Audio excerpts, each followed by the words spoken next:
Welcome in to another episode of the Armchair Illini Podcast. My name is Alex G, owner of Armchair Illini. I'm joined here by my good friend Robbie Nardini as we have a very, very special week ahead for Illinois basketball, as Keaton Wagler is going to be the first NBA lottery pick from the University of Illinois since 2012 with Myers Leonard, and the third in the past 20-ish years or so if you count in Darren Williams. We got Kylan Boswell, who is a possible second-round pick. And Ben Humrichous. It's going to be interesting to see where he lands. We're here to talk about all of that here on the Armchair Illini Podcast. If you're new here, be sure to like this video and subscribe. Appreciate all you guys making us a part of your day. Before we get started, do want to shout out our first sponsor, Campus Inc.'s official NIL store. Get officially licensed merch from your favorite Illinois athletes, whether that is Keaton Wagler, Kylan Boswell, the football guys, and Caden Hauser, or even the women's basketball team and Sierra Parchment, Maddie Weber, and the whole gang. Get 50% off of your order with our code Armchair Illini. That is code Armchair Illini. Robbie, I really wanted to ask you, especially when I knew that we were going to do this episode. We started our Monday with some very, very interesting news that Michigan coach Dusty May, who has been terrorizing us for the past year or so, is headed to the NBA to coach the Dallas Mavericks. It's June 22nd, 2026. This isn't the end of the offseason, but Michigan won the national championship about a month and a half ago. And now they lost their coach and they lost 3 lottery picks. What were your initial thoughts when you heard that Dusty May was headed to the NBA? Yeah, I was shocked, and we were texting back and forth, like, is your Twitter working? Maybe Dusty May broke the Twitter X app, but I literally couldn't check, and I couldn't post anything. So I saw notifications coming in, but for some reason my Twitter wasn't working. So I was just shocked. I didn't know if this was facts. It was kind of like the Luka Doncic trade, where it's that can't be right. He's going to the Lakers for nothing. So, I'm shocked, but I'm pumped about it. Sorry. Dusty May is an amazing coach. They just won the national championship. All you heard is they're going to dominate for years to come, and it's nice to have a loyal coach like Brad Underwood, and I think it's Illinois' Big Ten to win, finally, the regular season title, first time in a while. I'm happy. I think might be able to do well in the NBA ranks, but I couldn't care less. We got Illinois probably better than Michigan now, so I'm pumped up. Yeah, totally. We could go on and on about Dusty May and the ripple effect that it has for college basketball, NBA, the University of Michigan, the Big Ten. But I think, long story short, you put out a good tweet that the Big Ten runs through Champaign now. And I very much agree with that, given how much Illinois returns and how much Michigan, who is considered a favorite by some people, how much they lost too. But again, that's for a different episode. We're here to talk about Keaton Wagler, Kylan Boswell, and Ben Humrichous and their special next 2 days. Let's start with Keaton Wagler, who obviously everyone knows what he did this past year in Champaign. Historic season. This time last year, he was just moving into his dorm, and people were talking about him possibly redshirting. All of that is really well known. But Keaton Wagler is going to be a lottery pick in tomorrow's NBA draft.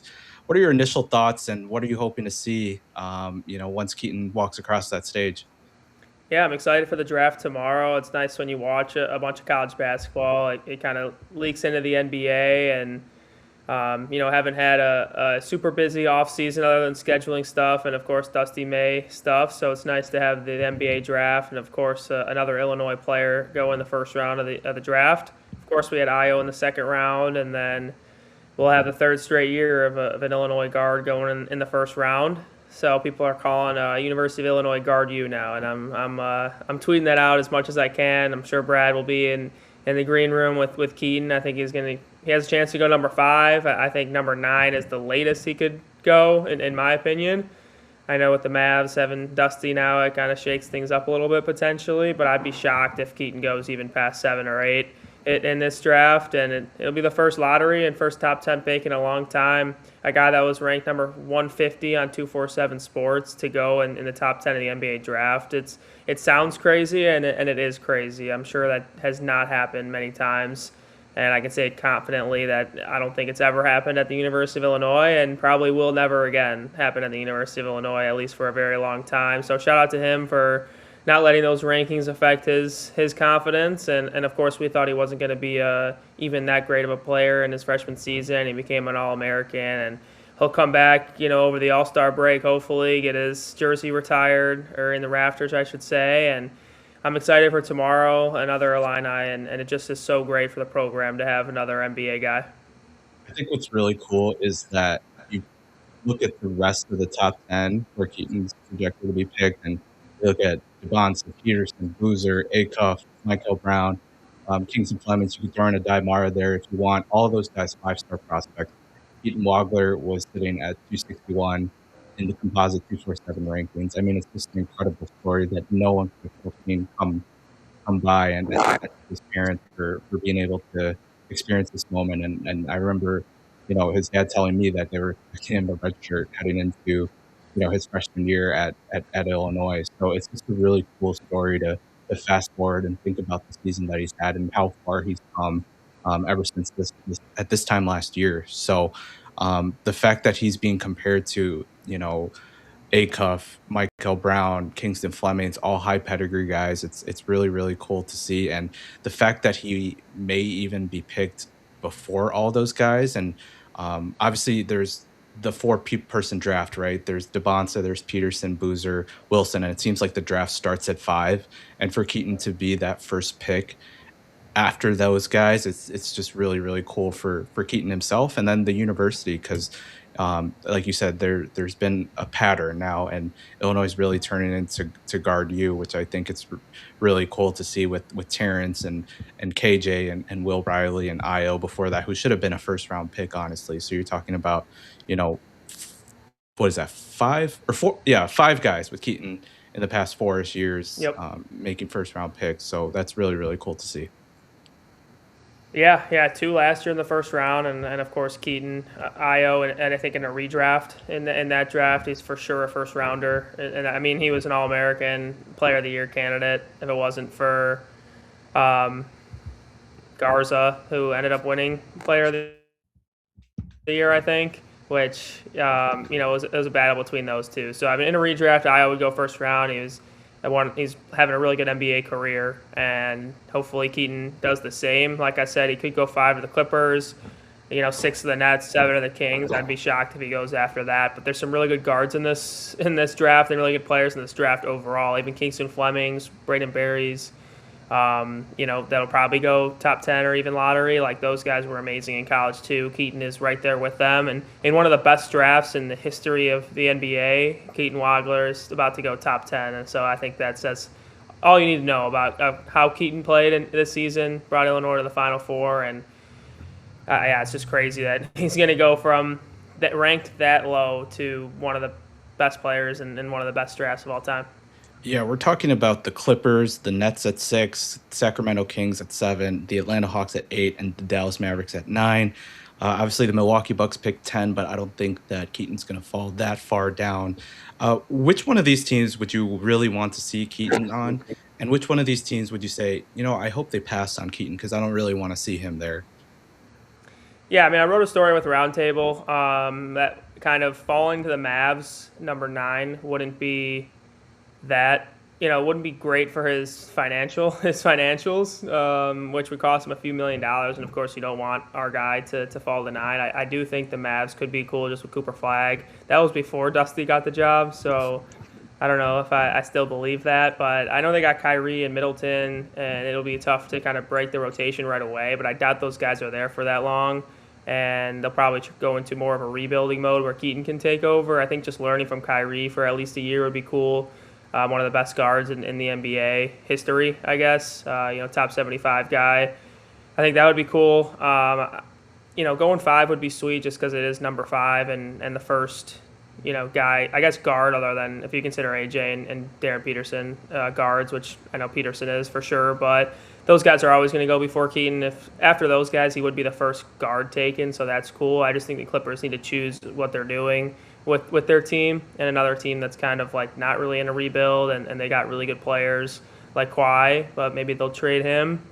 I don't really want to see him go to the Nets or the Kings. I think that they're both terrible franchises. So last year the Nets didn't draft really well. They had 5 first-rounders, and I didn't really like any of their picks. And they're just one of those franchises that aren't good, and the Kings, never make the playoffs either. It seems like whoever they have, they're never good. So not saying he needs to go to an amazing franchise, because I think there is a balance between, if you go to a really good team like Terrence did, it's tough to crack the rotation, but you also don't want to be on a horrible team either. So it would be cool to see him play with Flagg. would be cool to see him go as early as 5 too. So I think he'll be able to find his way either way. I think he's a really smart player and he should be fine. But that's kind of my thoughts. Yeah, and I think one thing that I do want to see, first off, I really like the fit with the Clippers. If you talk about a guy playing alongside Darius Garland, even if Kawhi Leonard's still there, I think he has a really good fit at that 2 spot. Right now, they're using Chris Dunn, they're using Bogdanovich. They have a 40-year-old Nick Batum in there at times as well. So I really like the fit with the Clippers, and I think it would be really cool to see one of our Illinois guys in a bigger market because you talk about Iowa. Obviously, he was in Chicago, which was a big market, but they weren't very good. But then you have Terrence, who's in Minnesota, smaller market. Will Riley's in Washington, again, smaller market. Kasparis Jakucionis is in Miami, which is a bigger city, but the Miami Heat isn't considered really a huge market like in LA. So I think seeing one of our guys in LA would be really cool. And I agree with you. The Nets suck. They got Igor Dema and Danny Wolf, and I couldn't name 3 other people on that roster, and they're not going anywhere anytime soon. So the fact that I want Keaton to play on a decent team and one where he doesn't have the ball in his hands at all times and there's not too much on him, and I want him to develop because I think once 2 or 3 years hits, I think Keaton's going to be really good once he plays in the NBA and gets a feel for it. And at just 19 years old, he's got to develop his body, and I think a franchise like the Clippers allows him to do that really well. So seeing him in LA would be really cool, especially at a big market like the Clippers. But wanted to ask you too. We talk about the NBA, and there's been a lot of different comparisons between Keaton and Tyrese Halliburton. They talk about SGA. There's some Austin Reeves comps. What's a good comp that you like for Keaton Wagler? Yeah, I do like the Tyrese Halliburton one, honestly, if I had to choose one. I've seen like Brandon Roy thrown around too, of course, pre-injury and everything. I do like the Halliburton one, though. Just like a lengthy guard, kind of wiggles his way into the paint and is not like super athletic. So I do like that one. SGA was, a good comparison, but now everyone's starting to hate on him for Foul baiting. foul bait. Yeah, so I don't know if I go as far as SGA. That's a tough one. I think he does a lot of mid-range more than Keaton does. But, yeah, I think if I had to choose one, that Tyrese Halliburton is probably what I'm going to go with. I really want Keaton to watch a ton of Jalen Brunson film just because it's a guy that's not going to dunk on you. He's not going to jump over you, but he uses angles really well. Obviously, the booty ball comes into play a little bit. I don't know if Keaton can do that with his physical stature. And Brunson, as maybe similar athletically as they are, Brunson was built like a fullback, and he was coming into the league after three years of college basketball. So the trajectory is a little different. But I think if Keaton can just develop his body similarly and build on some weight and play a game similar to Brunson, where he's able to shoot the 3 ball, but also really get his players involved and things of that nature, I think it'd be a really good comparison for Keaton to watch. The SGA ones are pretty similar if you watch SGA coming out of college, but again, it's tough to compare a guy to the league MVP and an NBA champion at this stage. So regardless of where Keaton goes, I think Illinois will be watching him pretty closely. I think it's really cool too, because for both you and I, there was like a big gap between Myers Leonard and Io, like 2012 to 2020 or whenever Io was drafted. So now that we've had, yearly appearances in the NBA draft, it's super cool. And it makes the offseason seem a little less long, if you will, that we got guys going in the NBA draft, and not only in the NBA draft, but in the lottery or, high first round like KJ and Will did. And even Terrence, he was supposed to be a, middle first round pick, but he kind of fell down a little bit due to, his situations that were going on back then. So I think for guys like us, it's super cool to be involved in the NBA draft. Yeah, no, for sure. A lot of really good guys. Terrence and Io, unfortunately, I guess they got overlooked a little bit just because of their age. But, Keaton, Kasparis, and Will are younger and coming out as one and done, so they'll go a little bit earlier. And yeah, even when we had like summer league guys, like it's cool to watch summer league. You see Justin Harmon, Quincy Guerrier, Georgie, Coleman Hawkins, and even in the G League, Marcus Domas too. Like we went for like 7-8 years with like nobody in the G League, nobody in the NBA, and so it's pretty cool to watch the NBA draft and have Illinois guys and even have these, lower level, G League guys, like Coleman and Georgie, like I said, guys that you can kind of relate to and throw on a game and you have some interest in it too, even if it is NBA Summer League in the summer. But as you know, not much going on in the summer sports-wise. I know we got the World Cup going on, but sometimes it is nice to just throw on the Summer League game and see an Illinois guy there. And, of course, Keaton will play in Summer League, and we'll see Kylan out there too. He might get drafted. And you mentioned it too, maybe some Ben Humrichous action in Summer League too. He won't get drafted, but when your seventh man is potentially playing in a Summer League game like Ben Humrichous, I think you're in a pretty good place. Last question about Keaton before we move on to the other two guys. There's a lot of debate about who do we take first. Keaton Wagler, Michael Brown Jr., Darius Acuff, Kingston Flemings. All four of those guys, it seems like, especially at the end of the year, we're all going to be comparing those guys and how they did during their rookie season. There's people that say Darius Acuff has more of a scoring punch to him, so they take him over Wagler. Michael Brown is a little bit more well-rounded as a true point guard. Kingston Flemings played under Calvin Sampson has a lot of upside too. Where do you stand on the debate between those four guys, and what's your reasoning for saying, hey, Keaton Wagler's the best of the bunch?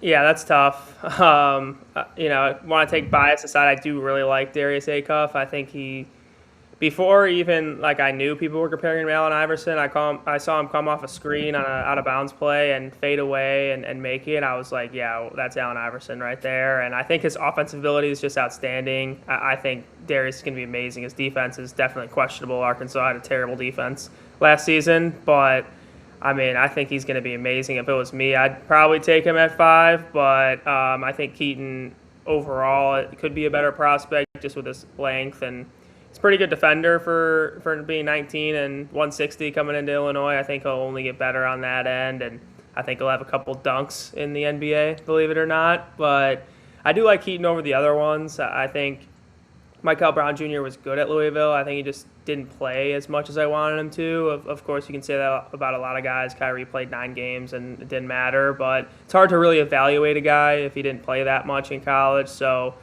I think, I'd take Keaton over him. And then Kingston Flemings is awesome too. I think he's a really good athlete. People are a little bit worried about his jump shot, but he's a really good athlete, amazing defender, who's a really good player at Houston. But as you know, Keaton got the best of him in that Sweet 16 matchup, as well as apparently in a workout for the Clippers. So I think Kingston will probably go below Keaton and Acuff for sure. We'll see on draft night. But I guess if I had to rank them, Acuff 1A, Wagler 1B, and then I go Brown and then Kingston Flemings. But like I said, they're all amazing. I think they all could be NBA All-Stars. So it's hard to compare. You're kind of nitpicking between those 4 guys, but yeah, it'll be interesting to see what they do. And even the Clippers could make a trade. They could trade someone and go back a little bit. It's always interesting to see if there's going to be any trades on draft night too. Yeah, and I think if there's any questions about Keaton Wagler's defense, watch that game between Illinois and Houston, because Keaton was really, really good defending Kingston Flemings. And I think he had double-digit rebounds. He was really, really good that night, and I think that was the night that really, really supplanted him in my mind as one of the best draft prospects in the 2026 NBA draft. So be sure to watch Illinois versus Houston. So let's move on to Kylan Boswell as the next Illinois basketball prospect that's supposed to be in the 2026 NBA draft. Right now, mock drafts have him in the 50s. I know USA Today had him at 51. Bleacher Report had him 56, I believe, and ESPN had him at 55. Those teams that are drafting in there include the Bulls, Hawks, Wizards. Still not the best teams, but the Bulls, Hawks, and the Wizards are 3 of the main ones that kind of stick out to me there. What are your thoughts on Kylan Boswell's current draft stock, and where do you think Kylan needs to land in his first year so he can stick on the NBA rosters? Yeah, it'd be cool to see Kylan drafted. I know sometimes people talk about it in the NFL all the time. It can kind of carry over to the NBA too. Sometimes guys would rather just be undrafted and kind of pick what team they go to based on fit. So I get that argument. I think it still would be cool if Kylan got drafted. I think he would probably say the same. I think he'll be signed either way and play summer league, like I said. But he's a really good defender, a little bit on the smaller side for an NBA guard. Hasn't shown that he's an amazing three-point shooter either, especially from deep range. So he'll need to develop that to really stick in the NBA. But I think he could be a good defender, kind of pest little guard. in the NBA. I think he's going to have to spend some time in the G League. He is only 20, right? I think it is. I think he's super young for a guy coming in with 4 years of college experience. He's just going to continue to develop, and hopefully he can develop that shot. But yeah, he'll spend some time in the G League, maybe work his way up. I think it's a balance between if you go to a really good team, then you might never see the NBA roster on that type of team, which is crazy to say. But you go a couple years and don't crack the roster, it's kind of like, what do we do here? You might go to Europe, you might stick in the G League with a different team. So I honestly want him to go to a team that doesn't have a huge guard population where you can try to crack the lineup. Even for the Bulls, like, they got a few guards that are decent that it's going to be tough to beat out. So I hope he gets drafted in the second round. It's nice to see him on mock drafts. With NIL nowadays, the second round isn't great, and it's like if you enter the NBA draft, you have a good chance of being drafted. And Kylan was a 5-star recruit, so there is upside there, and he's a starting guard on a Final Four team. So I can see the sell for him in the second round, and I really hope he gets drafted. Yeah, it's one of those where he has to fall into the right situation. You see some of these guys that are, 14th, 15th guys on the roster. You look at the Celtics roster, you have guys like Sam Hauser, Luka Garza still on there, surprisingly. So second round picks and undrafted free agents can certainly make rosters, whether they play or not. That's the question on everyone's mind. We were talking off air before this about a guy like Lou Dort. Lou Dort was also, highly rated as a prospect heading into Arizona State. Obviously, he was a one and done prospect, so a little bit different in terms of the upside and what he can bring, but similar body profile, undersized at the two. But really, really physical. May not be, complete lockdown defender, but really, really physical. Can do multiple things on the court. Can rebound really well. Contributes to winning at a high level. And Lou Dort has, been a key cog in those Oklahoma City Thunder rosters. So I look at a guy like him. Everyone always brings up kind of the Derek White, Drew Holiday role. Those guys were a little bit more explosive, especially Derek White. They're more shifty. They're able to, kind of play with the ball in their hands and things like that. I don't think that's Kylan Boswell's role. The biggest thing is just honing in on that 3-point shot. Lou Dort didn't shoot great in college. He shot around 31% at Arizona State, which is similar to what Kylan shot. And I do think that Kylan's hand wasn't fully 100%, which really, really affected him down the stretch. He wasn't very good in the NCAA tournament. And I think that really, really affected him. Before that, he was balling. He was getting to the rim with ease. He was really getting downhill well, shooting the ball efficiently. Maybe not, close to 40%, but kind of mid 30s, if you will, 34 to 35%. That dropped significantly when he came back because he had, that injury to the thumb on his shooting hand. So I'm hoping that he just falls into the right situation, gets a chance.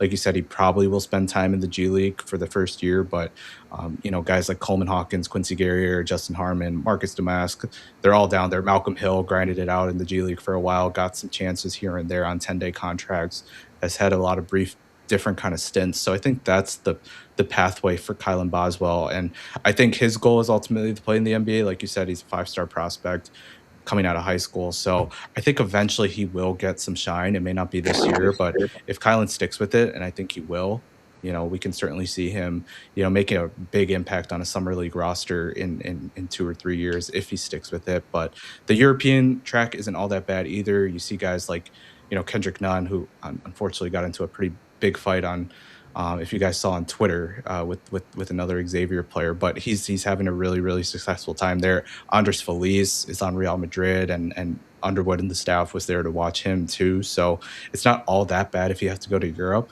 because there's some really good players that are playing there.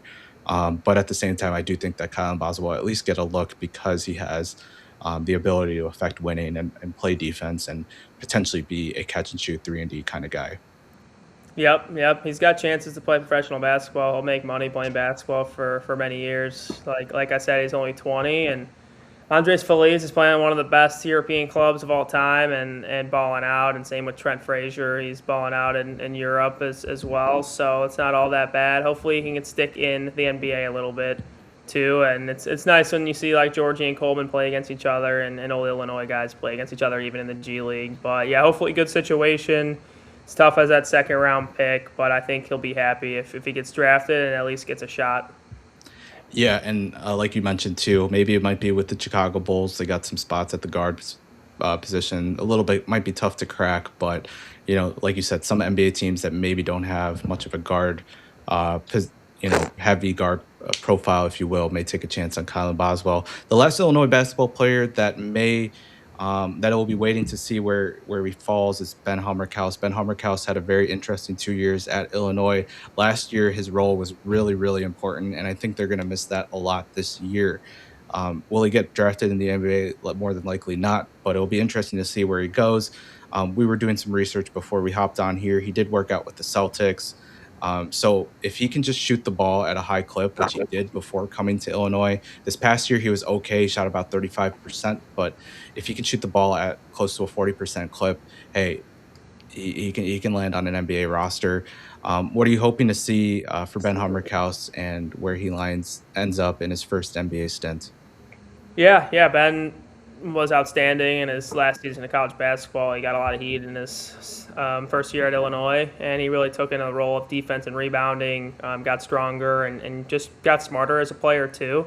So, I honestly don't think he'll ever play in the NBA. Hopefully he proves me wrong, but he could be a G League guy. He's a big body, can shoot the ball, can rebound, of course, played really good defense towards the end of his career at Illinois, and that type of role doesn't really go away. So, again, Ben, maybe not an NBA guy, but he's on teams' radar. He did a couple workouts, and he could play in the G League too, and if he wants to, he can make money playing basketball in a cool destination. Playing in Italy wouldn't be so bad. Playing in Spain wouldn't be so bad, but yeah, don't expect him to get his name called on draft night, but he, again, another guy that you could probably throw on and watch in Summer League. You do some work for Roundtable now, and I saw you were talking about the Bulls. I'm sure some of our listeners are Bulls fans, given that we're an Illinois pod. What do you think the Bulls should do with picks 4 and 15? Do you think they'll move up from 15? And what do you think is best for the Bulls? Do you think they'll draft Myers Johnson? What do you got? Yeah, it'll be funny if they draft Myers Johnson, because a lot of Illinois fans will be forced to cheer on Myers Johnson Jr. again, which would be a funny plot twist. The Bulls do need a center and really just a rim protector, I think, especially with trading Vucevic last year. And not that Vucevic is really a good defender or rim protector. I think they've really missed that for the past few seasons. And I think they're going to target a center or big man at 15. I think Caleb Wilson is the no-brainer at 4. I think, hopefully he doesn't get drafted 3, but I think it will go AJ, Peterson, and then Boozer, which lands Caleb Wilson for the Bulls. And I think being at that pick is nice because it's not like, oh, we really didn't take Caleb Wilson at 2 or 3, and he's a freak athlete. Reminds me of Kevin Garnett. I know people always say it, but I really like Caleb Wilson's chip on his shoulder too. I don't know if you've seen just on College Game Day and stuff. He has old text on as a screensaver, or he writes notes of everyone that's kind of doubted him in his career, and unfortunately he didn't get to play in the NCAA tournament or late in the season because of injuries. But I think he's an absolute freak athlete. I think he's going to be an amazing NBA player, so that's a no-brainer at number 4. And I really wanted the Bulls to take Mara at 15. He's not going to be there anymore at 15. I think he's just a huge body, can pass. I think he moves better than people give him credit for. And Defensive Player of the Year in college or in the Big Ten and NBA champion, I think drafting winners is usually a good recipe. So I think they'll end up staying at 15. I'm kind of looking at Heinz Steinbach now at 15. I think he's a good player, more than Merez. I obviously hate Merez for leaving, but I think he'll be a good NBA player. He's just undersized. I think he's more of a 4, and the Bulls need more of a 5. If you take Caleb Wilson, and you're kind of taking 2 4s, and Merez is more of just a high motor backup guy. He's kind of undersized for NBA 5. So I like Steinbach. I think that's a good pick. If they want to trade up 15, they could kind of put their couple picks that they have in the second round and maybe move up a couple spots, but I don't think it's really worth it unless you could get Mara somehow. But it's an interesting time to be a Bulls fan too. They're kind of finally rebuilding, and I think Caleb Wilson will be the answer. Yeah, Caleb Wilson, he kind of reminds me of a bigger Gerald Wallace. If you think about the Charlotte Bobcat days, just a physical freak, super athlete, can give you 20-10. Defensively, he's got a little bit of a ways to go, but I really like Caleb Wilson. I think he'll be a fun piece to watch alongside Modest Buzelis. Josh Giddey, if he does end up staying, it's going to be a lot of fun. Hot take from me, I do think Darren Peterson is better than AJ Debonsa. and I'm willing to go to bat for that one. But Robbie, appreciate you hopping on this episode of the Armchair Illini Podcast. Hopefully, we can have you on more. Any final thoughts before we put a cap in this one for Keaton Wagler, Kylan Boswell, and Ben Humrichous in their NBA draft moment? No, I'm pumped up for the draft. You see a lot of good college guys get drafted, a lot of one and dones last season, and so I'm excited for the draft. Get some off-season entertainment for us, and hopefully we'll get some more Illinois schedule news coming up here soon because I'm a nerd about that, and I want more stuff to tweet out. So that's all I got for you. Absolutely. And today felt like a non-off-season day, so that was very much welcome. It was definitely a more fun day than we've had in quite some time. Illini fans, really appreciate you guys tuning in and making us a part of your day. Again, if you're new here, like this video and subscribe.